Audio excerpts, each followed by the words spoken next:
Hi, I'm Tori, and today you're coming with me on a trip to one of the most mysterious places in the Carpathians, Lake Nesamovyte. I haven't been in Ukraine for a long time, so this train ride through the mountains felt nostalgic. This view of mountains, rivers, and forests captivate me every time. Певно, красиво.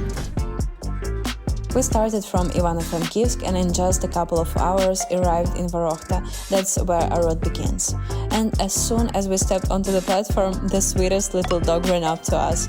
How could I not stop and cuddle this fluffy guide?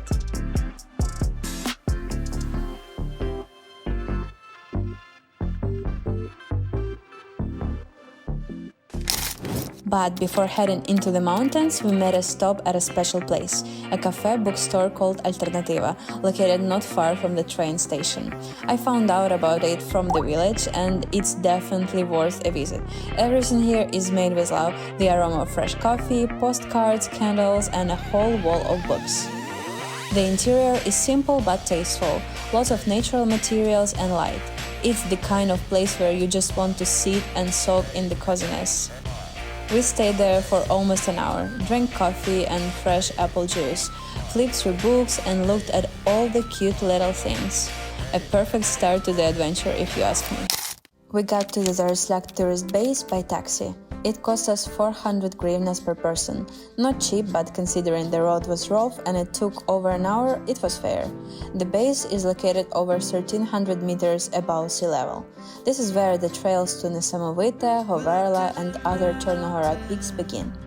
The trail to the lake is just over 7 kilometers. Overall, it's not a difficult hike, especially in good weather.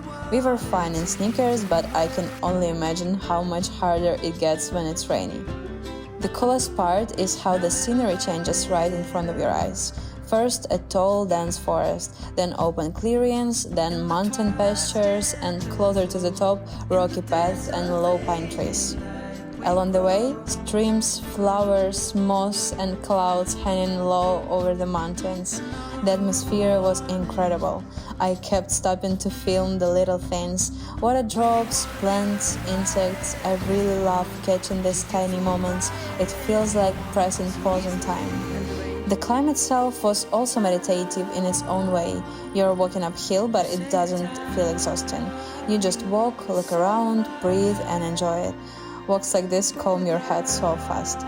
It cleared me out so much that all the stress I was carrying just kind of disappeared. Так, що виходить? Знак є. А озера немає.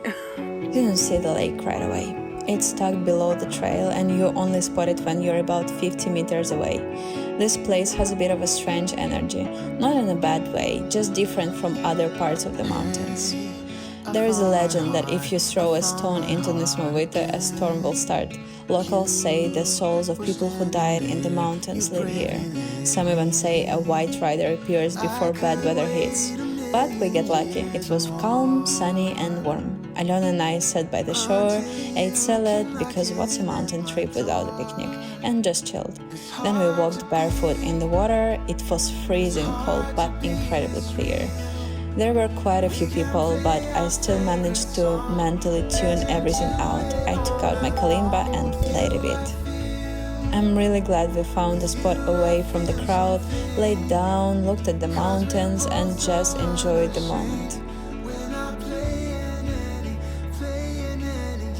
This was a short but very full trip. The mountains, as always, gave me exactly what I needed: space, stillness, and the feeling that everything is in its place.